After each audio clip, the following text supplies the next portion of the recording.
శ్రీకృష్ణ శరణం మమ. మహాభారతం సమగ్ర సనాతన ధర్మం యొక్క స్వరూపం.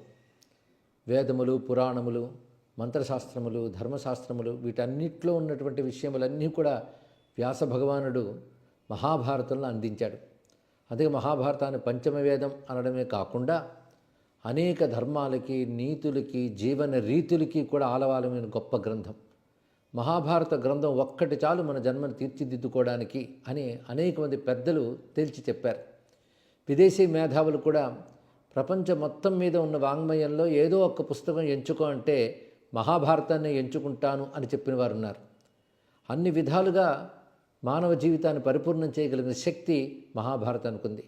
వ్యాస భగవానుడు కూడా అటు వేదములను వ్యాసము చేసి అష్టాదశ పురాణములు రచించి కూడా మహాభారతం దగ్గరికి వచ్చేటప్పటికల్లా ఇందులో ఉన్నదే ఎక్కడైనా ఉన్నది, ఇందులో లేనిది ఎక్కడా లేదు అని చెప్పారంటే ఆయనకు ఈ గ్రంథంపై ఉన్నటువంటి ప్రత్యేకమైన ప్రతిపత్తి ఏంటో తెలుస్తున్నది.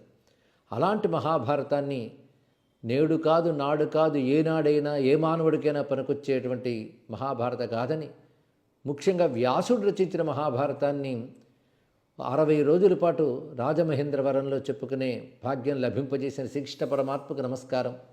అందున తెలుగు భారతం ఏ రాజమహేంద్రవరంలో పుట్టిందో ఆ భారతం పుట్టిన చోట 2025 నవంబర్ 27వ తేదీ నుంచి జనవరి 25వ తేదీ వరకు జరిగే ఈ 60 రోజుల కార్యక్రమం శ్రీకృష్ణ అనుగ్రహం, వ్యాసమహర్షి కృపాకటాక్షం.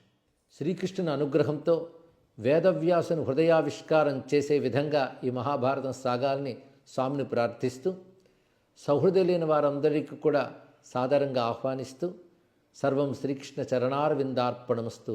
శ్రీకృష్ణ శరణం మమ.